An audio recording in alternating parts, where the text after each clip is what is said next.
दोस्तों, कल के एपिसोड में हमने देखा कि युवराज ने जोगिंदर के बेटे माधव को उठा लिया था। अब जोगिंदर को इसके बारे में पता तो चला तो उसने युवराज को मजबूर करने के लिए चौधरी हाउस पर हमला कर दिया और माही के साथ टीना को भी उठवा लिया।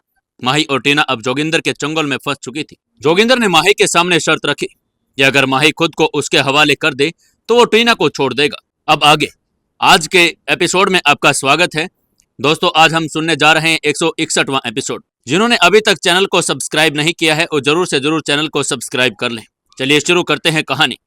डरी हुई टीना माही से अपनी रक्षा करने की भीख मांगती है। माही अपनी बहन के लिए कुछ भी करने को तैयार होती और लेकिन जोगिंदर की बात मानने के बजाय वो चालाकी से उसके चुंगल से निकलने की कोशिश कर रही है।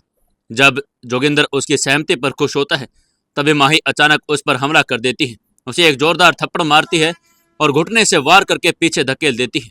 जोगिंदर के गुंडे टीना को पकड़ने की कोशिश करते हैं लेकिन माही पूरे साहस से उन पर हमला कर देती है। वो टीना को भागने का मौका देने की कोशिश करती है लेकिन इतने में सभी गुंडों ने उनको घेर लिया। तभी ठीक जोगिंदर के और गुंडे माही और पकड़ने के लिए आगे बढ़े तभी दरवाजे के टूटने की आवाज आई और वहां से आते हुए किसी की चीख भी सुनाई दी। सभी लोगों का ध्यान दरवाजे की तरफ चला गया। को जोगिंदर और उसके आदमी भी हैरान थे और वे लोग दरवाजे की तरफ देखने लगे। ईगल गैंग का हर आदमी ये आवाज सुनते ही अपने जगह से खड़ा हो गया और इस खतरे से लड़ने के लिए तैयार था। इधर जैसे ही माही के कानों में आवाज पड़ी उसकी आंखों में चमक आ गई। भले ही उसे नजर नहीं आ रहा था कि दरवाजे के पीछे कौन है, लेकिन एक छवि उसके दिमाग में पहले ही उभर आई थी और उस छवि को अपनी आंखों के सामने देखकर उसे थोड़ी घबराहट भी महसूस होने लगी थी। कौन है बे? और तेरी हिम्मत कैसे हुई अंदर आने की? साला जानता नहीं कि ईगल गैंग का अड्डा है। सब लोग एकदम से खड़े होकर दरवाजे की तरफ देखने लगे। तभी जोगिंदर ने अपना हाथ उठाया और कहा, शांत हो जाओ सभी। ये कहते हुए अपने दरवाजे की तरफ बढ़ने लगा। इधर ईगल गैंग के बाकी मेंबर्स को न सिर्फ गुस्सा आ रहा था बल्कि वे हैरान भी थे कि हर कोई उस इंसान को देखने के लिए बेचैन हो रहा था जो इस तरह दरवाजा तोड़कर उनके अंडे में घुस आया था। माही ने टीना को अपनी तरफ खींच लिया और खुद भी थोड़ी दूर जाकर खड़ी हो गई। इधर सभी लोगों ने जोगिंदर के लिए रास्ता छोड़ दिया और उनमें से कुछ लोग जोगिंदर के पीछे पीछे जाने लगे। उन्होंने बाहर आकर देखा तो उनके 4-5 आदमी जमीन पर गिरे पड़े थे और दर्द से बुरी तरह करहा रहे थे। इधर दरवाजे के उस पार 4 लंबे चौड़े लड़के खड़े थे और वह 2-2 ग्रुप में बटे थे। अब उन्हें देखकर ऐसा लग रहा था कि दरवाजे की चौकसी कर रहे हो। ऐसा लग रहा था कि सिर्फ आने वाले का स्वागत करने के लिए खड़े थे, मगर उनका असली बॉस अभी आना बाकी था। जोगिंदर ने गहरी सांस ली। उसने जब बाहर से दिखते हुए खुले आसमान की तरफ देखा तो वह खुद भी यह जानने के लिए बेचैन हो गया था कि आखिर ऐसा कौन था जो शेर की मांद में घुस आया था। कुछ देर बाद वहां लोगों का एक झुंड आ गया। जोगिंदर ने अपनी नजरों को थोड़ा और चौकस करते हुए उन लोगों को देखा। उसने उनमें से एक आदमी को पहचान लिया। वो आदमी वसीम था। वसीम! अचानक जोगिंदर के मुंह से निकला। इतने में वसीम के पीछे 10 लड़के और आकर खड़े हो गए। वसीम के बगल का एक हैंडसम सा जवान लड़का खड़ा था जिसकी आंखें शेर की तरह जोगिंदर को घूर रही थी। जोगिंदर को समझ ही नहीं आ रहा कि वसीम जैसा आदमी उस लड़के को घेर कर क्यों खड़ा है। अब जोगिंदर ने ध्यान से देखा और वो तुरंत पहचान गया। युवराज सिंघानिया। जोगिंदर को तो यही समझ आ रहा था कि युवराज सिर्फ एक बिजनेसमैन है। उसे अंदाजा भी नहीं था कि उसका अंडरवर्ल्ड में इतने पावरफुल लोगों से कनेक्शन होगा। वसीम भाई से पंगा लेने की तो जोगिंदर ने कभी सोची भी नहीं थी। जोगिंदर की नजर घूमकर वसीम पर टिक गई। इधर जब माही और टीना ने युवराज को देखा तो उनकी आंखों से आंसू आ गए। उनका दिल पिघल गया। वो यहाँ उन्हें बचाने के लिए आ गया था, लेकिन अगले ही पल माही की आंखें गुस्से से भर आई। उसने सोचा, हम खतरे में भी तो इनकी वजह से ही पड़े हैं। माही को अब सच में युवराज से नफरत होने लगी थी। जीजू! टीना तभी पीछे से जोर से चिल्लाई, लेकिन इतने में माही ने उसका मुंह बंद कर लिया। जब युवराज ने देखा कि माही और टीना को भी अभी कुछ नहीं हुआ है तो उसकी जान में जान आई, लेकिन जैसे ही उसकी नजर माही के होठों से निकल रहे खून पर पड़ी तो फिर उसका गुस्सा और भी ज्यादा बढ़ गया। आइए आइए वसीम भाई आइए। क्या आप मुझे बता सकते हैं कि ये सब हो क्या रहा है? क्या ईगल गैंग में से किसी ने वसीम भाई को नाराज कर दिया क्या, जो आप हमारे खिलाफ हो गए? जोगिंदर ने पूछा और फिर नीचे पड़े लड़कों की तरफ इशारा किया। वसीम से दबने वाला नहीं था। मैं तुझे बताऊंगा कि क्या हो रहा है। मुझे तुझे कब से बताने की जरूरत पड़ गई कि हो क्या रहा है? दीपक के जाने के बाद तुम्हारी जुबान कुछ ज्यादा तीखी हो गई है क्या? चुपचाप मैडम को छोड़ दे, वसीम ने कहा। उसे भी जोगिंदर की बातों और उसके लहजे पर बहुत गुस्सा आ रहा था। दोनों बक्सों के बीच तनातनी का माहौल और गर्मी बढ़ गई। तभी पीछे से एक लड़का भागते हुए जोगिंदर की तरफ आया। ये माधव था। युवराज ने उसे छोड़ दिया था। देख जोगिंदर, तेरे बेटे को हमने छोड़ दिया है। अब तुम्हारी भलाई इसी में है कि तुम माही मैडम और उनकी बहन को छोड़ दो। वसीम ने एक बार फिर जोगिंदर को चेतावनी दी। वसीम खुद भी मुंबई के अंडरवर्ल्ड में बहुत समय से काम कर रहा था। उसने घाट घाट का पानी पिया था, चाहे मुंबई का कोई आदमी हो, लेकिन उसे वसीम के सामने हमेशा प्यार और इज्जत से बात करनी ही पड़ती थी। लेकिन जब वसीम के मुंह से जोगिंदर ने इस तरह की बात सुनी तो उसके दिल में कुछ अजीब सा महसूस होने लगा। वो खुद भी वसीम को पहले से जानता था और ये भी जानता था कि अंडरवर्ल्ड में उसकी क्या ताकत है। पूरा अंडरवर्ल्ड वसीम के नाम से कांप जाता था, इसलिए वो सोच रहा था कि उसने वसीम की बात मान लेनी चाहिए। लेकिन इस वक्त ईगल गैंग मुंबई की सबसे बड़ी गैंग थी, तो ऐसे में उसे वसीम से डरने की जरूरत ही क्या थी। जोगिंदर अपने मन में सब सोचता रहा। उसे ऐसा लग रहा था कि अगर ये लड़ाई लड़ता और जिसे जीत जाए तो उसका एक कद अब वसीम भाई से भी ऊपर हो जाएगा। अच्छा, तो अंडरवर्ल्ड के बड़े आका वसीम भाई यहाँ मेरे हाथों में से एक इंसान को बचाने के लिए आए हैं, क्या बात है। लेकिन अगर आका ही किसी का गुलाम बन जाए तो उसकी कोई वैल्यू नहीं रह जाती। आप अंदर आए और आप मेरे रेस्टोरेंट की तोड़फोड़ की, इसके अलावा आपने मेरे लोगों को मारा, ये तो कोई खास बात नहीं की। जोगिंदर ने उसे नीचा दिखाने की कोशिश करते हुए कहा। जोगिंदर, वसीम ने जोर से चिल्लाते हुए कहा। उसे जोगिंदर की बात सुनकर गुस्सा आने लगा था। पूरी मुंबई में किसी की हिम्मत नहीं कि वसीम को साथ इस तरह की बात कर सके, और यहाँ पर तो जोगिंदर खुद गलती होने के बावजूद भी दूसरों के सामने ऐसे बन रहा था जैसे वो किसी छोटे से गैंग का मालिक नहीं बल्कि मुंबई का सुल्तान हो। क्या जोगिंदर, तुम चुपचाप मेरे नुकसान की भरपाई कर दो वसीम भाई, वरना मैं बता रहा हूं कि यह तो तुम्हारे लिए अच्छा नहीं होगा। जोगिंदर ने वसीम से कहा। अरब, बाहर आ। जोगिंदर ने अपनी अपनी जुबान नहीं छोड़ी और उसने एक आदमी अरब का जोर से आवाज देते हुए बुलाया। हाँ हाँ बॉस। अरब दौड़ा दौड़ा पीछे आ गया और आकर जोगिंदर के पास खड़ा हो गया। अरब ईगल गैंग के दूसरे साहब से अहम आदमी का सलमान का बेटा था। जोगिंदर के बाद ईगल गैंग का सारा राज सलमान ही संभालता था। अरब उस वक्त माधव के साथ ही था जब युवराज ने माधव को किडनैप किया था। माधव भी अपने बाप के पास जाकर खड़ा हो गया था। उसके चेहरे पर चोटें लगी थी और यहाँ तक कि उसके पूरे शरीर पर खून जम चुका था, जिसकी वजह से उसकी शक्ल किसी को दिखाई भी नहीं दे रही थी। जोगिंदर ने अरब की तरफ देखते हुए पूछा, जो वो लड़का वसीम भाई के पास खड़ा है, उसे ने तुम्हें मारा था ना? ये कहते हुए जोगिंदर ने युवराज की तरफ इशारा किया और फिर वसीम की तरफ देखकर गंदी मुस्कान के साथ बोला, क्योंकि आपके इस दोस्त ने मेरे बेटे और हमारे गैंग के लोगों के साथ इस तरह की हरकत की है, उसके बाद भी आप दोनों यहाँ मेरे सामने इस तरह आकर खड़े हो, तो मुझे नहीं लगता कि आप दोनों जिंदा रहना चाहते हो। तुम दोनों इधर आओ और इन दोनों की जमकर धुलाई करो। आओ, जोगिंदर ने अरब और सलमान से कहा। लेकिन वे दोनों ही वसीम को देखकर एक बार के लिए घबरा गए थे। नहीं उनके शरीर के भीतर, बल्कि उनका ओरा भी इतना खतरनाक था कि वे उसे देखकर ही खौफ खा रहे थे। उसके बाद अरब भी युवराज के थप्पड़ों को भूला नहीं था, इसलिए उसे काफी डर लग रहा था। देख क्या रहे हो, जाओ, जोगिंदर ने फिर कहा और इस बार और तेज चिल्लाते हुए कहा। आज जोगिंदर खुद भी अपनी ताकत का परिचय वसीम को देना चाहता था।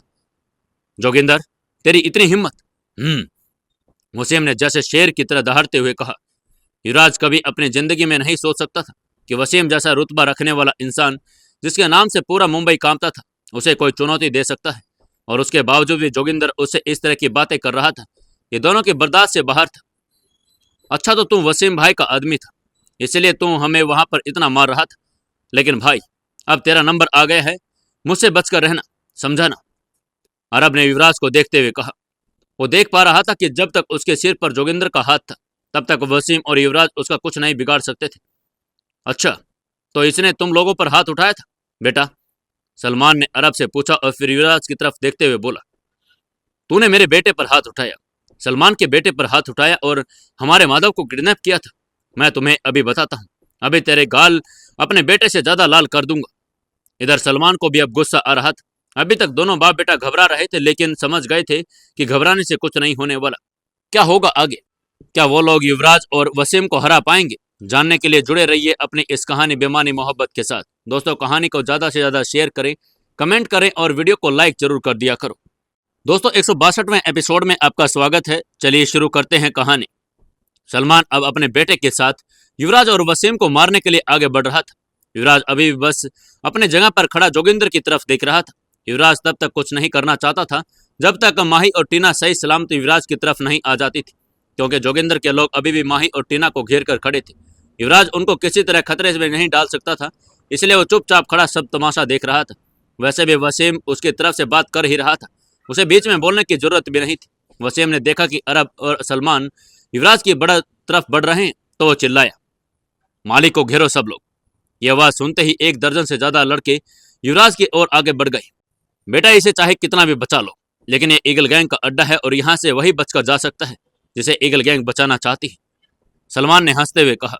अपने बाप को ऐसे करते हुए देखकर अरब में भी हिम्मत आ गई थी। देखना, सालों को हिलने मत देना, अब तुम्हें पता चलेगा कि मुंबई का असली बाप कौन है।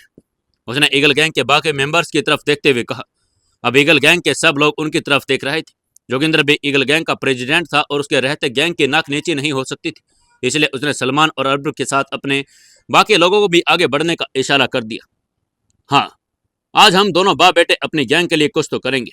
हम सबको दिखा देंगे कि हमारा दिल सिर्फ ईगल गैंग के लिए ही धड़कता है। देखने दो आज पूरी मुंबई को एक बार बाप और बेटे ने मिलकर कैसे उन लोगों को ठिकाने लगाया जो उनके गैंग के खिलाफ खड़े होने की कोशिश कर रहे थे। अरब ने कहा। अरब के अंदर हिम्मत का उबाल आ गया था और जोश में पूरा पागल हो गया था। इसके साथ ही अरब और सलमान ने अपनी मुट्ठी कस ली और वे दौड़ते हुए वसीम की तरफ बढ़ने लगे। बाकी सब लोग उनके पीछे पीछे चिल्लाते हुए आ रहे थे। ईगल गैंग के बाकी मेंबर्स का भी उन पर ध्यान था। वसीम ने जब देखा कि लोग उनकी तरफ ही आ रहे हैं तो वो एक बार फिर चिल्लाया, मालिक की रक्षा करो। इतने में जिन लोगों ने युवराज को घेर रखा था उन्होंने पलक झपकते ही उन दोनों बाप बेटों को अंदर घेर लिया। वो चारों तरफ से लात घुसों की आवाजें आने लगी। उन लोगों ने उन दोनों बाप बेटों की इतनी धुलाई की कि जिसकी कोई सीमा भी नहीं थी। देखते ही देखते उनकी शक्लें लाल सुअर जैसी हो गई। मार खाने के बाद वे सीधा जमीन पर गिर गई। अब जोगिंदर ने देखा कि अरब और सलमान नीचे गिरे पड़े तो उसकी आंखें चुंधिया गई। उसे ऐसा लग रहा था कि जैसे किसी ने जलता हुआ कोयला उसके मुंह में डाल दिया हो। वो अंदर तक जलता हुआ महसूस कर रहा था। सालों, तुम लोगों ने सलमान भाई को हाथ कैसे लगाया? हमारे ही इलाके में घुसकर हमारे ही लोगों पर हाथ उठाते हो।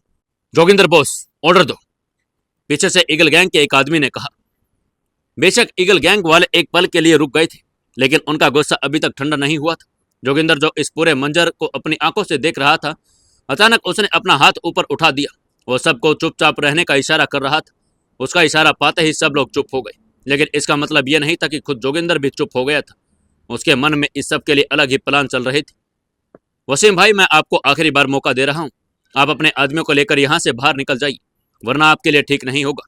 मेरा दिल बहुत बड़ा है और आपका दिल अच्छा है, इसलिए आपको छोड़ रहा हूँ, जाने दे रहा हूँ आपको। जोगिंदर ने गुस्से में अपने दांत पीसते हुए कहा। अबे साले, तुम्हें क्या लगता है कि तुम मुझे जाने के लिए कहेगा और मैं चला जाऊंगा? तो होता कौन है ये बताने वाला कि मैं कब जाऊं और कब नहीं? अपने औकात मत भूल जोगिंदर। याद रख कि तू किससे बात कर रहा है। पानी में रहकर भी अगर मगरमच्छ से पंगा लेगा तो सीधा ऊपर चला जाएगा। वसीम ने भी उसको गुस्से में घूरते हुए कहा, लेकिन उसको ये सब कहते हुए बुरा लग रहा था। अब वो अपनी जिंदगी के उस मुकाम पर आ चुका था जहां उसको मुंबई में किसी भी को भी अपनी पहचान बताने की जरूरत नहीं पड़ती थी, लेकिन आज उसको ये सब बताना पड़ रहा था कि वो कौन था और क्या कर सकता था। वो चाहता तो जोगिंदर से इतनी बात भी न करता और उसे अपनी इज्जत की इतनी परवाह भी नहीं थी, लेकिन वो ये सब युवराज के लिए और उसके परिवार के लिए कर रहा था। युवराज के उस पर बहुत एहसान थे और दिल ही दिल में अपने आप को कोस रहा था, लेकिन जोगिंदर ने उसे इतना गुस्सा दिलाया कि अब वो कुछ भी नहीं कर सकता था। तभी वसीम और युवराज की नज़र माही और टीना पर पड़ी, जो मौके का फायदा उठाकर युवराज और वसीम की तरफ चली गई थी। उनके साथ एक लड़का जिसका मुंह खून से लाल था, और ये कोई और नहीं, वो लड़का था जिसे माधव बनकर युवराज और वसीम ने जोगिंदर की तरफ भेजा था।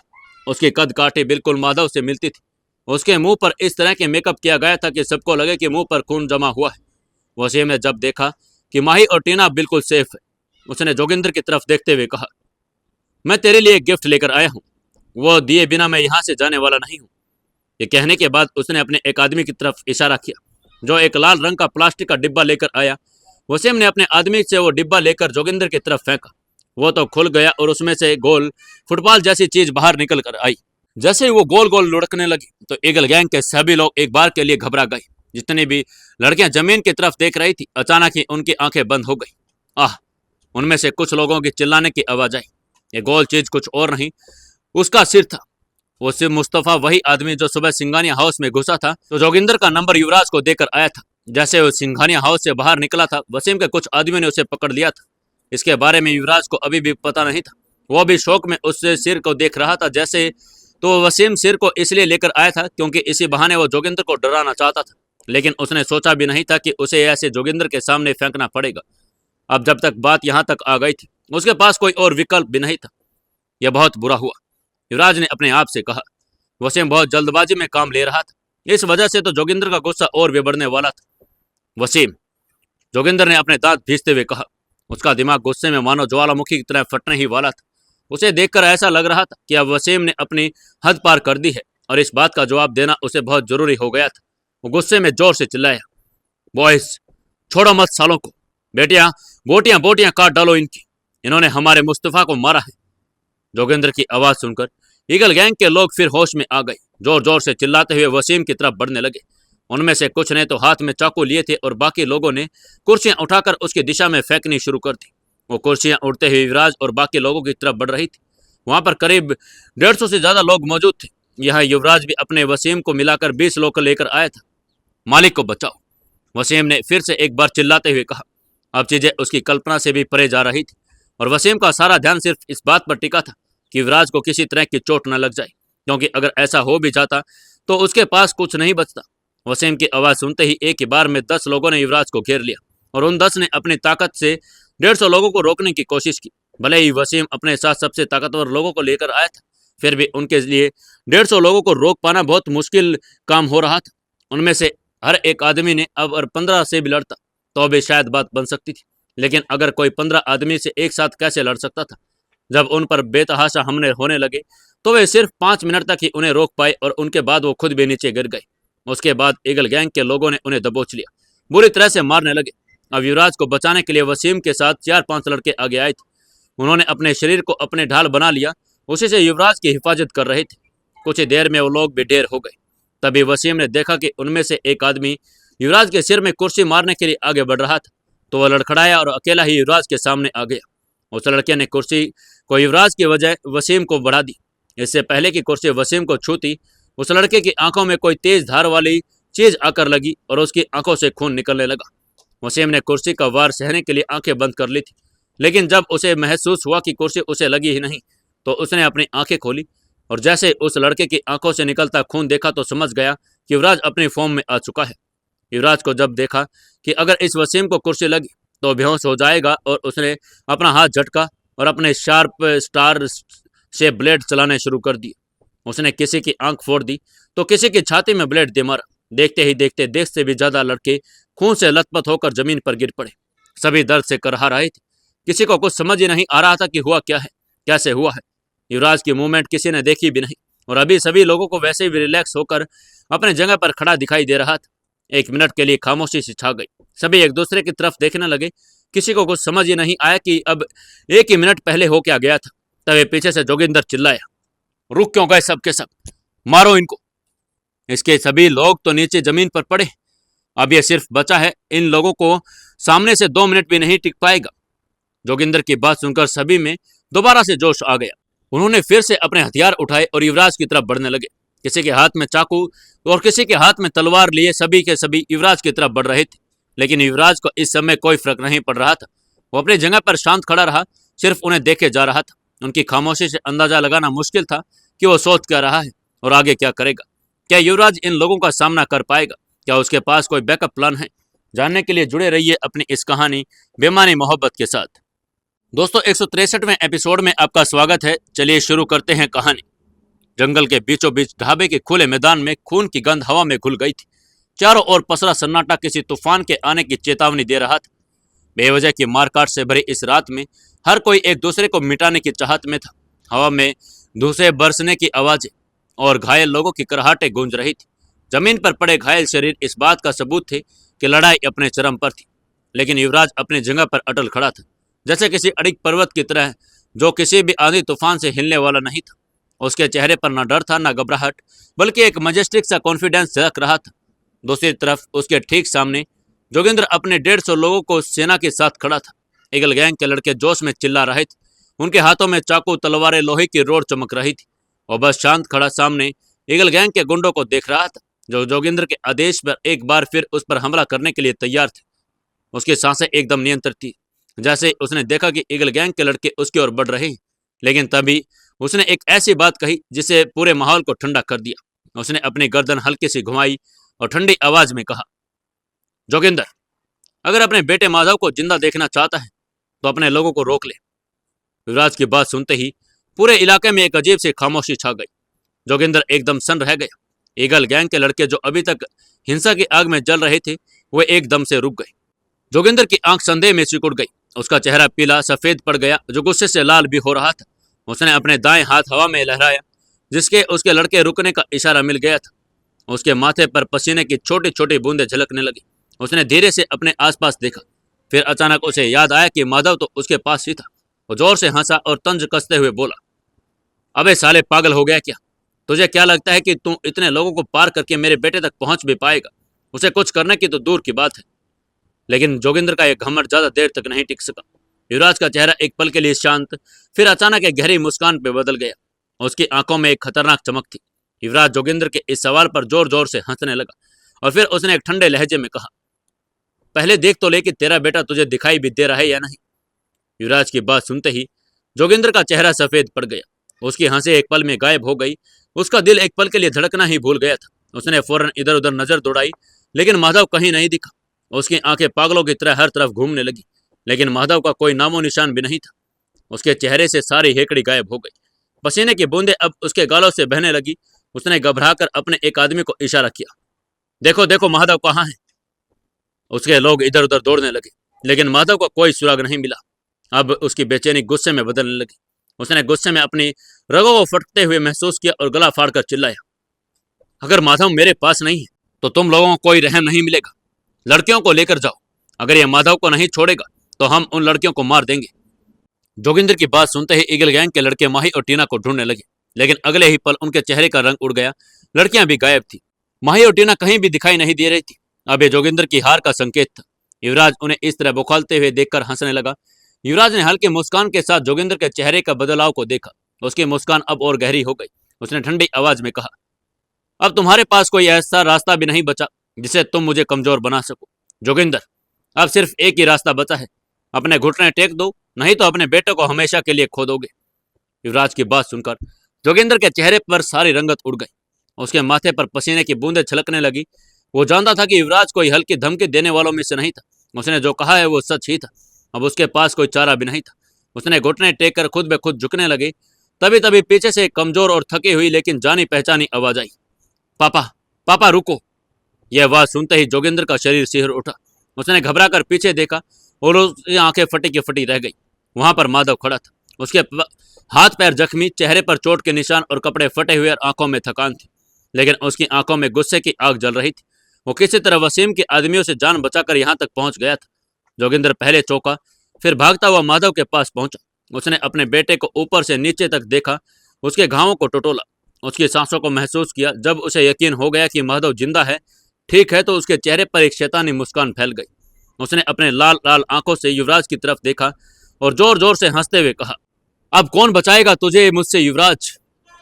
युवराज की आंखों में कोई बदलाव नहीं आया। वो एक हल्की मुस्कान लिए शांत खड़ा था।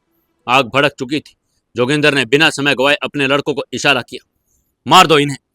युवराज ने चारों तरफ भेड़ियों की तरफ लड़के टूट पड़े, लेकिन युवराज का चेहरा गंभीर था। उसमें डर का कोई नामो निशान भी नहीं था। उसकी आंखों में एक शिकारी की तरह चमक थी जो अपने शिकार को परख रहा हो। उसने अपने हाथ को हल्का सा झटका दिया और उसकी हथेली में फिर से 4-5 नुकीले स्टार ब्लड आ गए। भीड़ में से कुछ गुंडे झिझके, लेकिन बाकियों ने अपने डर को छिपाकर उस पर टूट पड़ने की कोशिश की। युवराज ने बिना कोई देरी किए एक पल के लिए एक ब्लेड उनकी तरफ उछाल दिए। हवा में तेजी से घूमते हुए ब्लेड जिस्मों को चीरते हुए चले गए। चीखें गूंज उठी। 4-5 गुंडे दर्द से करहाते हुए जमीन पर गिर पड़े। उनके जिस्म से खून बहने लगा था। हमले की शुरुआत, लेकिन ये तो महज शुरुआत थी।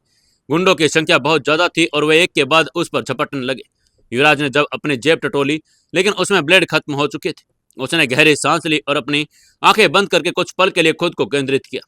फिर उसने अपनी जेब में से एक पतली लेकिन मजबूत लोहे की तार निकाली। ये तार देखने में मामूली सी लग सकती थी, लेकिन युवराज इसे घातक हथियार की तरह इस्तेमाल करना जानता था। उसने उन दोनों को हाथों में कसकर पकड़ा और उसे एक हंटर की तरह लहराने लगा। जिस किसी को भी जिस्म की तरह वह तार टकरा रही थी, वहां गहरे कट के निशान बनते जा रहे थे। कुछ गुंडे तार से मार से पीछे हटने लगे, लेकिन बहुतों ने हार नहीं मानी। अब देखता हूं तू कब तक टिकेगा। एक गुंडा गरजा और लोहे की छड़ उठाकर उस पर हमला करने के लिए दौड़ा। युवराज ने बिजली के फुर्ते से तार को उसकी कलाई में लपेटा और झटके से उसे खींच दिया। डर से चीखता हुआ आदमी अपने घुटनों पर गिर पड़ा, लेकिन हमलावरों की गिनती बढ़ती जा रही थी।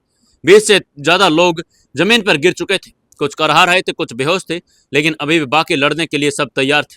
युवराज ने एक बार फिर तार हंटर की तरह घुमाई लेकिन तार अब कमजोर पड़ चुकी थी। आखिरकार वो टूट गई। अब उसके पास कोई हथियार भी नहीं बचा था। लेकिन युवराज के चेहरे पर शिकन तक नहीं आई। उसने अपने हाथों को मोजा और मुट्ठियां कसी और अपनी पोजीशन में खड़ा हो गया।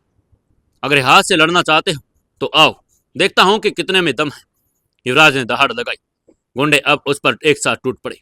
युवराज ने पहले ही आदमी को जोरदार घुसा मारा, जिसे वो हवा में उछलकर दूर जा गिरा। फिर वो अपनी पूरी ताकत से बाकी के लोगों से भिड़ने लगा। एक आदमी ने पीछे से उसके सिर पर हमला करने की कोशिश की, लेकिन युवराज ने झुककर उसका वार खाली जाने दिया। फिर अपनी कोहनी उसके पेट में दे मारी और दर्द से चीख कर नीचे गिर पड़ा। धीरे धीरे लड़ाई का संतुलन बदलने लगा। गुंडों की संख्या कम हो रही थी, लेकिन युवराज भी थकने लगा था। उसके शरीर पर कई कई चोटें आ चुकी थी। खून होठों से टपक रहा था, पर उसकी आंखों में वही चमक बनी हुई थी। जोगिंदर के आदमी लगातार युवराज पर हमला किए जा रहे थे, जिसकी वजह से युवराज बुरी तरह से थक चुका था।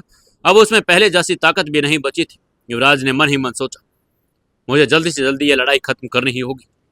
उसने अपनी तरफ आ रहे बाकी गुंडों को अभी एक एक करके मारना शुरू किया। एक अंतिम हमलावर ने युवराज के ऊपर छलांग लगाई, लेकिन युवराज ने उसे बीच में ही हवा में पकड़ लिया और जमीन पर पटक दिया। अब कोई खड़ा नहीं था, सिर्फ कराहते हुए लोग चारों ओर पड़े थे। उसे लगा कि अब जोगिंदर का खेल समाप्त हो चुका है। युवराज जोगिंदर की तरफ बढ़ने लगा, लेकिन थकान और चोटों की वजह से उसे चला भी नहीं जा रहा था। अब अगर कोई उस पर हमला करने की कोशिश करता तो युवराज उसका मुकाबला भी नहीं कर सकता था। वो जोगिंदर को देखते हुए बोला, अब भी हार मान ले जोगिंदर, तेरे सभी आदमी ढेर हो चुके हैं। मुझे उस लड़की का नाम बता दे जिसके कहने पर तुमने माही के मोम डैड पर हमला किया था, तेरी जान बच जाएगी। लेकिन युवराज ने जब जोगिंदर की आंखों में देखा तो वहां उसे डर का कोई निशान नहीं दिखा। देखते ही देखते जोगिंदर के चेहरे पर एक शातिर मुस्कान आई। युवराज उसकी मुस्कान देखकर चौंक गया था। उसके अंदर अब लड़ने की ताकत भी नहीं थी। तभी जोगिंदर ने एक चिट्ठी मारी और चिट्ठी मारते हुए हवा में एक अजीब सी सनसनी फैल गई। ऊंचे ऊंचे पेड़ हिलने लगे और अगले ही पल में पेड़ से उछलते हुए 15-20 फाइटर युवराज के सामने आकर खड़े हो गए। सभी ने ब्लैक सांप की तरह स्कैच जैसी धारियों वाली ड्रेस पहनी थी। युवराज उन्हें देखते ही समझ गया कि कोबरा फाइटर्स थे। युवराज के चेहरे पर गंभीरता छा गई। उसकी सांसें तेज होने लगी थी, लेकिन वो अभी भी डटा हुआ था। कोबरा फाइटर्स की आंखों में क्रूरता और आत्मविश्वास झलक रहा था। उनकी चाल धीमी थी लेकिन खतरनाक थी। वे अपने हाथों में धारदार हथियार भी लिए हुए थे। युवराज ने अपनी सांसों को नियंत्रित किया और खुद को मानसिक रूप से तैयार कर लिया। वो जानता था कि यह लड़ाई अब और कठिन होने वाली है। उसका शरीर दर्द से चूर था, लेकिन उसका मन अभी भी अडिग था। पहला कोबरा फाइटर युवराज की तरफ झपटा। युवराज ने अपने बचे हुए बल को समेटा और तेजी से नीचे झुककर फाइटर के लात को नाकाम कर दिया। पर अगले ही पल उसने अपने घुटने पर उसके पेट पर जोरदार झटका किया। फाइटर दर्द से कराहते हुए पीछे गिर गया, लेकिन तभी दो और फाइटर युवराज की तरफ बढ़े। युवराज ने अपने दाएं हाथ से एक फाइटर के चेहरे पर घुसा मारा और बाएं हाथ से दूसरे की गर्दन पर वार कर दिया। लेकिन अब तक 4 और फाइटर उस पर हमला करने के लिए तैयार हो चुके थे। उनमें से एक ने चाकू निकाला और युवराज पर वार कर दिया, लेकिन युवराज ने समय रहते खुद को पीछे खींच लिया। लेकिन थकान उसके शरीर पर हावी होने लगी थी। उसके शरीर से अब खून भी टपक रहा था। क्या युवराज इन कोबरा फाइटर्स का मुकाबला कर पाएगा? क्या वो जोगिंदर से सच उगलवा सकेगा? क्या होगा आगे जानने के लिए जुड़े रहिए अपनी इस कहानी बेमानी मोहब्बत के साथ। दोस्तों, 164वें एपिसोड में आपका स्वागत है। चलिए शुरू करते हैं कहानी। युवराज के शरीर पर आए चोटों का दर्द अब असहनीय होता जा रहा था। उसकी सांसें भारी हो गई थी, धड़कनें तेज चल रही थी, लेकिन उसकी आंखों में अभी भी हार का नामो निशान नहीं था। कोबरा फाइटर्स के झुंड ने उसे चारों तरफ से घेर लिया था। जोगिंदर ने उनके लीडर से कहा, विकराल, जिंदा मत छोड़ना इसको। उनमें से एक उनका लीडर था जो अपनी जगह से आगे बढ़ा, जिसका नाम विकराल था और नाम की तरह उसका व्यक्तित्व भी भयानक था। उसने हाथ में एक लंबा चाकू पकड़ रखा था, जिसकी धार इतनी तेज थी कि हल्की सी रोशनी से भी वो चमक रही थी। विकराल ने अपनी गर्दन को दोनों तरफ से घुमाकर हल्का सा खटखट की आवाज निकाली और एक मुस्कान के साथ बोला, काफी सहेली है तूने, अब देखता हूं कि तुझमें कितनी जान बची है। विकराल ने बिना समय गवाए चाकू तेजी से घुमाया और ब्लेड रनर स्ट्राइक टेक्निक से युवराज की ओर झपटा। इस हमले में चाकू एक गोल घूमकर बेहद तेजी से वार करता है, जिससे दुश्मन के पास बचने का कोई मौका नहीं होता। लेकिन युवराज ने अपनी बची खुर्ची ऊर्जा को समेटा और अपने शरीर को स्पिन डोज तकनीक से दाईं ओर घुमा दिया, जिससे चाकू उसकी चमड़ी को छू तक नहीं पाया। हालांकि उसके दाएं कंधे की चोट की वजह से यह मूव करते समय उसे असहनीय दर्द हुआ। उसका चेहरा हल्का सा सिकुड़ा, लेकिन उसने अपनी तकलीफ जाहिर नहीं की। कोबरा फाइटर अब तक देख चुके थे कि युवराज कोई आम दुश्मन नहीं है। उनकी आंखों में भी उसे हल्के में लेने की कोई गलती का इरादा नहीं था। जैसे ही युवराज ने खुद को संभाला, लेकिन तभी अचानक उसमें से एक ने दाएं हाथ में और एक छोटे ही मगर घातक दिखने वाली ब्लेड निकाली। तेजी से युवराज की तरफ लपका। उसकी चाल इतनी तेज थी कि केवल हवा में ब्लेड की चमकती हुई धार ही दिखी। युवराज को लगा कि अब इस हमले से बच पाना मुश्किल है, लेकिन उसने अपनी सजगता नहीं खोई। उसने अपनी सारी शक्ति समेटते हुए खुद को पीछे की ओर झटका और बाल बाल बच गया। लेकिन जैसे उसने बैलेंस बनाया, दूसरा फाइटर अपने घुटने के बल झुका और एक झटके में स्पिन करते हुए युवराज की टांगों पर वार किया। युवराज ने कोशिश की खुद को बचा सके, लेकिन इस बार उसकी गति थोड़ी धीमी हो गई। इसलिए उसने अपने हाथों से जमीन पर पकड़कर बैलेंस बनाए रखा और पूरी ताकत से पीछे की ओर छलांग लगाई। युवराज के मुंह से एक दर्द भरी आवाज भी निकली। उसका शरीर हल्का सा आगे झुक गया, लेकिन उसने खुद को जमीन पर गिरने नहीं दिया। उसकी आंखों के सामने अंधेरा छाने लगा, लेकिन जैसे वो लैंड हुआ, तीसरा फाइटर आ चुका था। युवराज ने देखा कि यह फाइटर हवा में उछल चुका है और उसका घुटना सीधा युवराज की छाती की ओर बढ़ रहा है। बचने का कोई रास्ता नहीं था। तेजी से सोचते हुए युवराज ने अपने दोनों हाथों को सामने लाकर अपने चेहरे और छाती की रक्षा की। एक 2000 झटका महसूस हुआ। उसकी हथेलियां जलने लगी और लगभग पीछे गिर पड़ा, लेकिन जो जमीन पर गिरा नहीं। वो अब भी खड़ा था, लेकिन दर्द असहनीय था। उसके हाथ सुन्न हो चुके थे। अब उनमें पहली जैसी ताकत नहीं थी, लेकिन खेल अभी भी खत्म नहीं हुआ था।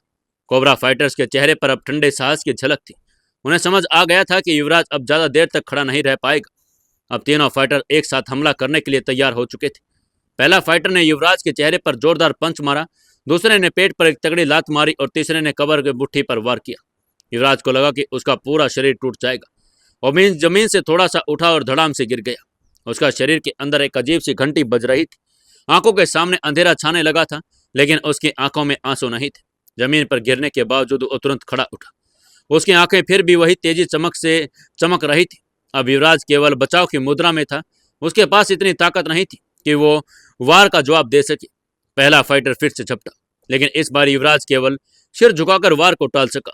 दूसरा फाइटर उसके पीछे पहुंचा, उसकी गर्दन को जकड़ लिया। युवराज ने दर्द से कराहते हुए अपने पैर को जमीन पर जोर से डाला और पीछे की ओर झटका दिया, जिससे फाइटर का पकड़ थोड़ा ढीला हो गया। लेकिन जैसे वो खुद को छुड़ाने में कामयाब हुआ, तीसरा फाइटर पहले से तैयार था और उसने अपनी कोहनी को पूरी ताकत से युवराज की रीढ़ की हड्डी पर दे मारी। युवराज की पूरी दुनिया घूम गई। उसकी आंखें खुली की खुली रह गई, लेकिन शुरूर सुन पड़ गया। अब उसके पैरों में खड़े रहने की भी ताकत नहीं बची थी। फाइटर्स ने अब आखिरी हमला करने का फैसला लिया और विकराल ने अपनी आंखों में चमक भरते हुए कहा, बस अब और मजा आएगा, अब ये लास्ट राउंड है। एक ने अपनी कलाई पर बंधी स्टील की चैन खोली और पूरी ताकत से युवराज की पसलियों पर मारी। दूसरा फाइटर जमीन पर उछलकर हवा में घूमा और युवराज की छाती पर दोनों पैरों से किक मार दी। तीसरा फाइटर सबसे घातक था। उसने अपनी मुट्ठी जमीन पर मारी और पूरी ताकत से युवराज के चेहरे पर मुक्का जड़ दिया। फिर विकराल ने अपने चाकू से हल्का सा स्नेक स्लैश वार किया, जिससे युवराज की बाईं बाजू कट गई। युवराज की हालत अब बहुत खराब हो चुकी थी। उसका शरीर चूर चूर हो रहा था। उसका संतुलन बिगड़ चुका था और उसकी सांसें इतनी भारी हो गई थी, लगता था कि जैसे कोई बहुत बड़ा पत्थर उसकी छाती पर पड़ गया हो। लेकिन फिर भी उसने अपने भीतर बची आखिरी ताकत को इकट्ठा किया और लड़खड़ाते हुए खड़ा हो गया। मैं अब भी गिरा नहीं हूं। विकराल हंस पड़ा। पर अब तू गिरेगा। अगले ही पल विकराल ने अपनी पूरी ताकत के साथ एक जोरदार ट्विस्टेड नॉकआउट पंच मारा। युवराज ने इसे रोकने की बहुत कोशिश की, लेकिन उसकी प्रतिक्रिया अब गति धीमी हो चुकी थी। धड़ाम! युवराज का शरीर हवा में उठा और जमीन पर गिरते ही धूल के बादल उठ गए। युवराज जमीन पर गिर चुका था। उसकी सांसें धीमी हो चुकी थी। उसके चारों ओर सब धुंधला नजर आ रहा था। उसके कानों में केवल जोगिंदर की हंसी गूंज रही थी। यही था तेरा हौसला युवराज। युवराज ने अपनी आंखें खोलने की कोशिश की, लेकिन अब भी सब कुछ साफ दिखाई नहीं दे रहा था। वह हिलने की कोशिश कर रहा था, पर शरीर उसका साथ छोड़ चुका था। अब उसका शरीर हिल भी नहीं रहा था। धीरे धीरे उसकी आंखें बंद होने लगी। अंधेरा और उसे निगलने को तैयार था। उसकी आंखें बंद हो चुकी थी। उसकी सांसें धीमी पड़ गई थी। कोबरा फाइटर के चेहरे पर जीत की मुस्कान थी। विकराल ने एक ठंडी निगाह युवराज के बेसुध पड़े शरीर पर डाली और हंसते हुए कहा, बहुत हिम्मत दिखाई तूने, लेकिन आखिर में तुझे गिरना ही पड़ा। बाकी कोबरा फाइटर्स ने भी सहमति में सिर हिलाया। उनके लिए एक सिर्फ खेल था। रात अपने चरम पर थी। युवराज जमीन पर पड़ा था, बेजान निढाल। उसका शरीर खून से लथपथ था और चारों ओर जोगिंदर और विकराल के कोबरा फाइटर्स का झुंड था। वे सब उसकी इस हालत को देखकर ठहाके लगा रहे थे, जैसे किसी भूखे शिकार ने अपने शिकार को चारों ओर से घेर लिया हो। जोगिंदर का चेहरा अब पूरी तरह से विजयी की मुस्कान से चमक उठा था। उसकी आंखों में वह जुनून था जो इस पागलपन की सीमा को पार कर चुका था। उसकी मुट्ठियां कसकर बंधी थी और होठों पर एक क्रूर मुस्कान थी। उसने ठंडी निगाहों से युवराज को देखा, फिर जोर से हंसा। तूने क्या सोचा था बे? तू अकेला मेरी ताकत से लड़ लेगा। देख तेरा क्या हाल कर दिया मैंने, अब तू कुछ भी नहीं है, तेरा सारा खेल खत्म। माधव जो जोगिंदर के ठीक बगल में खड़ा था, उसकी आंखों में भी चमक आ गई और जोश में था। जीत का आनंद उसके चेहरे पर झलक रहा था। पापा, आज सच में मजा आ गया। इस हरामी को देखो कितना अकड़ता था, अब ये जमीन चाट रहा है। माधव ने युवराज की ओर थूक दिया और हंस पड़ा। जोगिंदर की निगाहें अब भी शातिर हो चुकी थी। उसकी सोच में अब केवल सत्ता जमाने की सनक थी। उसने विकराल की ओर देखा। जोगिंदर ने विकराल के कंधे पर हाथ रखा और बोला, विकराल, जा अपने साथी को लेकर जा और उन दोनों लड़कियों को उठा कर लेकर आ, जो इस हरामी की वजह से मेरी पकड़ से भाग गई। जोगिंदर की आंखों में वही वहशीपन झलक रहा था जो एक दरिंदे में होता है। माधव ने सिर हिलाया। उसकी आंखों में वही वैसी भूख थी। पापा, ये बढ़िया रहेगा। इसकी बीवी और साली मैं अपनी इंसल्ट का बदला लूंगा। आप सच में मुंबई का नया राजा बन जाएंगे। जोगिंदर की मुस्कान चौड़ी हो गई। हाँ बेटा, अब मुंबई को पता चलना चाहिए कि यहाँ का असली बादशाह मैं हूँ। वसीम भाई, अब बीते जमाने की बात हो चुकी है। अब हर कोई मुझसे ही सलाम ठोकेगा। उसके शब्दों में वैसी जुनून था जिसने वहां खड़े हर आदमी में जोश भर दिया। मुंबई पर अब जोगिंदर राज करेगा। उसने जोर से धाड़ लगाई। उसके सभी आदमी जोर जोर से चीखने लगे और जैसे किसी जीत का जश्न मना रहे हो। विकराल अपने 5 खास आदमियों के साथ चौधरी हाउस की ओर निकल पड़ा।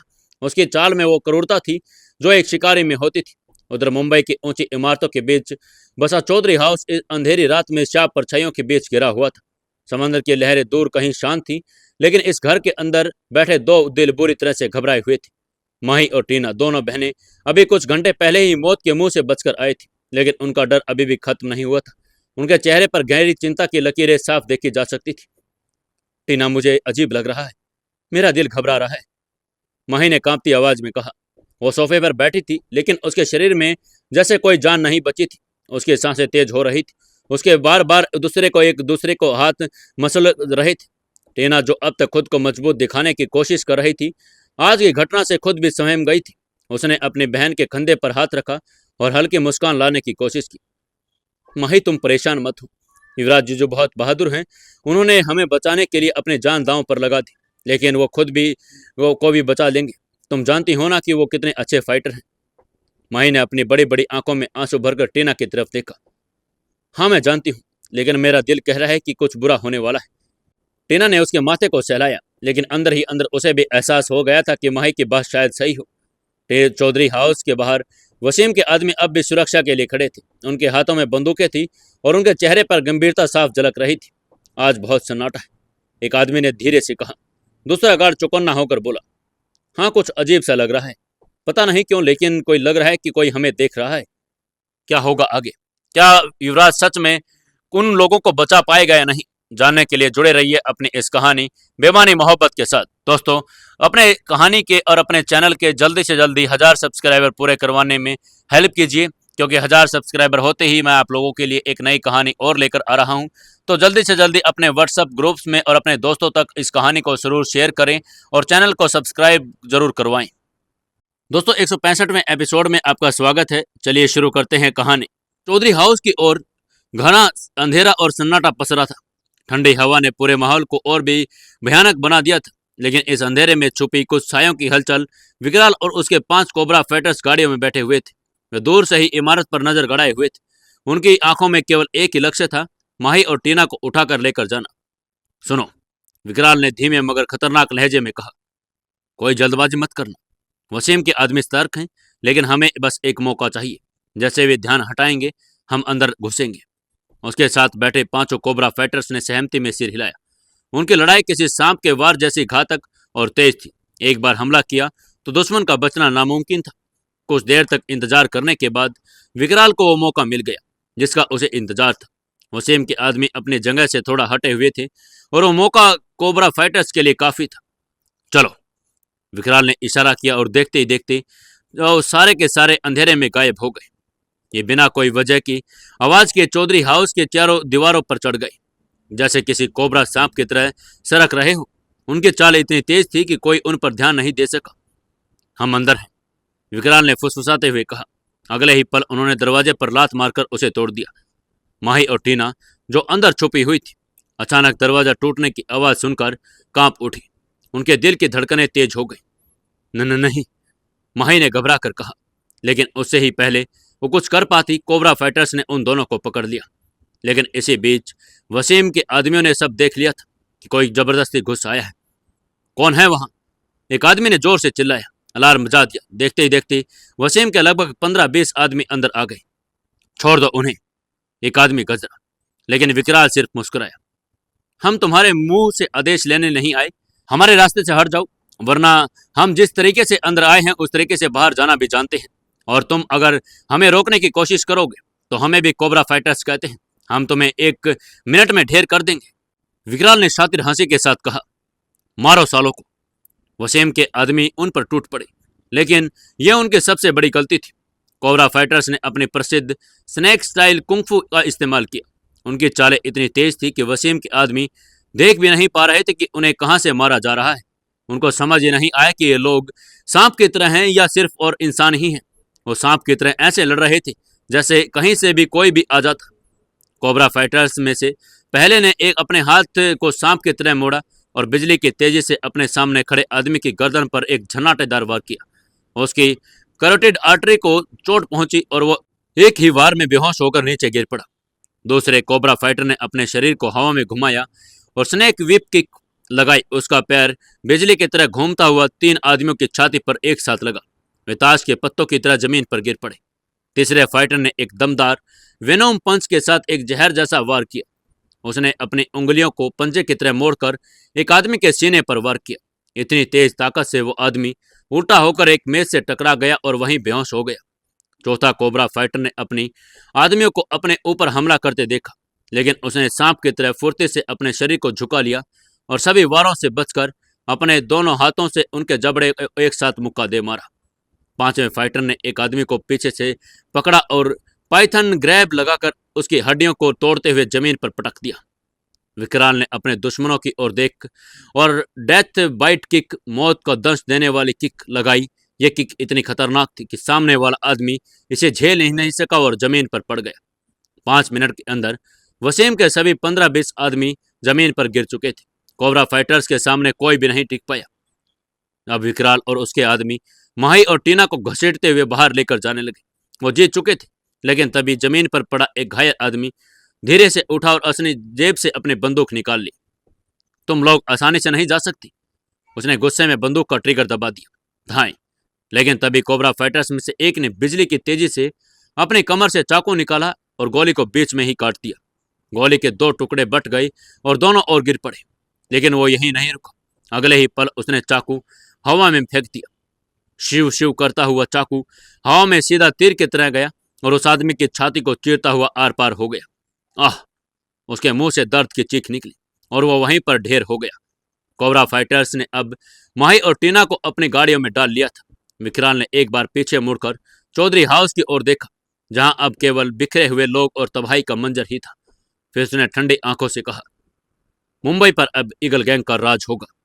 और अगले ही पल उनकी गाड़ियां तेजी से अंधेरे में गायब हो गई। इधर हॉस्पिटल के अंदर यशवंत और यामिनी भी परेशान हो रहे थे। उन्हें खुद पता नहीं चल रहा था कि वहां पर माही और टीना की हालात कैसी होगी। क्या युवराज उन्हें बचाने के में सफल हो पाया है अभी तक या नहीं। अस्पताल में यशवंत और यामिनी का ख्याल रख रहे वसीम के आदमियों से यशवंत ने पूछा, बेटा माही और टीना कैसी हैं अब?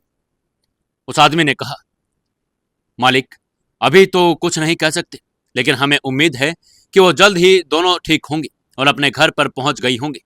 यामिनी की भौहें चढ़ गई। यामिनी ने भी चिंता जाहिर करते हुए पूछा, बेटा कुछ पता चला कि किन लोगों ने वार किया था? उस आदमी ने कहा, नहीं अभी तक तो कुछ नहीं पता चला माँ जी, लेकिन हम जल्द ही कोशिश कर रहे हैं और जिन लोगों ने भी ऐसा काम करने की कोशिश की है उन्हें हम सबक जरूर सिखाएंगे। और युवराज सर भी अभी अपने काम पर लगे हुए हैं, उनको जल्द ही वो मौत के घाट उतार कर ही आएंगे। इधर विकराल की गाड़ी सुनसार रास्ते पर तेज से तेज दौड़ती जा रही थी और वो लोग जल्दी से जल्दी ईगल गैंग के अड्डे पर वापस पहुंचना चाहते थे। इतने में विकराल ने ड्राइवर से कहा, गाड़ी को थोड़ा और तेज चलाओ। ड्राइवर ने हाँ में सहमति जताई और एक्सीलेटर को दोबारा से दबा दिया। गाड़ी और तेजी से हवा को चीरती हुई बीचों बीच सड़क के ऊपर दौड़ती जा रही थी। कुछ ही देर में वो लोग ईगल गैंग के अड्डे पर पहुंच गए थे। विकराल ने माही और टीना को घसीटकर जोगिंदर और माधव के सामने गिरा दिया। माही और टीना अब दोनों बाप बेटा के सामने थे। जोगिंदर और माधव दोनों लड़कियों को भूखे भेड़ियों की तरह देख रहे थे। माधव ने टीना की तरफ इशारा करते हुए जोगिंदर से कहा, पापा मुझे ये पसंद आई, आप दूसरी को ले जाओ। ये कहते हुए वो टीना की तरफ झपट पड़ा, लेकिन माही ने टीना को बचा लिया।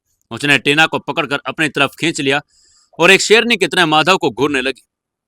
वाह, तेरे तो तेवर बिल्कुल शेरनी की तरह हैं, तेरा शिकार करने में मजा आएगा। माधव जोर जोर से हंसने लगा। तभी माही की नजर वहां बीच में गिरे पड़े युवराज पर पड़ी।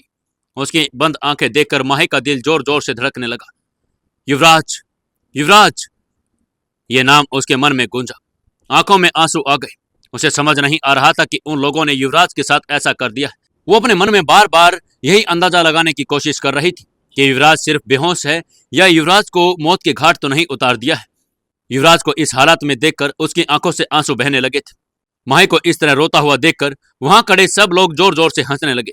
जोगिंदर ने माही की तरफ बढ़ते हुए कहा, तेरा शेर तो पहले से ढेर हो चुका है, अब तुम्हारी बारी। ये कहकर वो माही की ओर बढ़ने लगा। माही और टीना के चेहरे पर साफ डर झलक रहा था। युवराज को देखकर अब माही पूरी तरह से अंदर टूट भी चुकी थी। जोगिंदर ने उसकी तरफ बढ़ते हुए कहा, मैं जानता हूं कि तुम्हारे पति जितना हैंडसम नहीं हूं। मुझे भी ये भी पता है कि तुम मुझे बिल्कुल पसंद नहीं करोगी, लेकिन एक बात तो अच्छी तरह समझ लो, अब जो कुछ भी है बस मैं ही हूं तुम्हारे लिए। ये कहकर वो हल्का सा हंसा और फिर आगे बोला, और मेरे अलावा कोई और नहीं। अगर तुम मेरे साथ सहयोग करने में बिल्कुल फायदे में रहोगी, मैं तुम्हें कोई नुकसान नहीं होने दूंगा, समझे ना। उल्टा ये सब लोगों से बचा कर रखूंगा। उसके बाद तुम मुंबई में उतनी ही शान से घूम सकती हो जैसे पहले घूमती थी, समझे क्या। जोगिंदर माही को लालच देने की कोशिश कर रहा था। इतने में माही ने कहा, देखो मेरी और मेरी बहन के इस समय कोई गलती नहीं, प्लीज हमें जाने दो, प्लीज। लेकिन वो भी जानती थी कि इस तरह हाथ जोड़ने से कोई भी फायदा होने वाला नहीं था। जाने दो तुम्हें, क्या मुझे पागल समझ रखा है, हाँ। जोगिंदर की आंखों में जैसे कोई हैवान जाग गया था। वो अपने गंदे नजरों से माही को ऐसे देख रहा था जैसे उसकी आंखों ने एक ही पल में माही के पूरे शरीर को टटोल लिया। उसे ऊपर से नीचे तक घूरने के बाद जोगिंदर ने कहा, देख लड़की, मैं तुझसे ज्यादा कुछ नहीं चाहता। मेरे पास इतना टाइम नहीं है कि 24 घंटे तेरे आगे पीछे घूमता रहूं। बस आज रात तू मेरे साथ आ जा, उसके बाद मैं तुम्हें छोड़ दूंगा। ये कहकर जोगिंदर सीधा माही की तरफ बढ़ा। अगले ही पल उसने माही को अपनी बाहों में जकड़ लिया था। छोड़, छोड़ मुझे। माही उसकी पकड़ से आजाद होने के लिए कसमसा रही थी। वो उसे धक्का दे रही थी, यहां तक कि नाखून तक चुबा रही थी, लेकिन फिर भी वो जोगिंदर की पकड़ मजबूत से खुद को छुड़ा नहीं पा रही थी। वो उसे छोड़ने के लिए तैयार नहीं था। इतना लंबा चौड़ा हट्टा कट्टा आदमी उसकी पकड़ में आ जाना और उसके बाद खुद को छुड़ाना माही के लिए मुश्किल ही नामुमकिन जैसा था। आह आह, क्या खुशबू है यार, खाने में फूल खाती है क्या। जोगिंदर ने अपनी नाक माही की गर्दन के करीब सटा दी और उसकी खुशबू सूंघे जा रहा था। उसकी लालची नजरों से माही खुद को बचाने की हर संभव कोशिश कर रही थी, लेकिन उसके लिए मुमकिन नहीं हो पा रहा था। फिर जोगिंदर ने माही को जबरदस्ती गोद में उठा लिया और अपने साथ सोफे पर ले गया। उसके चेहरे पर एक भयानक हंसी झलक रही थी। फिर उसने माही को सोफे पर पटका और अपना कुर्ता उतार दिया और माही के साथ जबरदस्ती करने के लिए कोशिश करने लगा। छोड़ मुझे, छोड़, माही जोर से चिल्लाई। उसके माथे पर एक लात मारी, लेकिन जोगिंदर रुकने का नाम ही नहीं ले रहा था। अब क्या करेगा जोगिंदर, क्या युवराज को होश आ पाएगा या नहीं, क्या युवराज उन दोनों को बचा पाएगा। जानने के लिए जुड़े रहिए अपने इस कहानी बेमानी मोहब्बत के साथ। दोस्तों, कहानी को ज्यादा से ज्यादा शेयर करें, कमेंट करें और वीडियो को लाइक जरूर कर दें, और अपने सुकून FM चैनल के जल्दी से जल्दी 1000 सब्सक्राइबर पूरे करवाने में हमारी मदद कीजिए।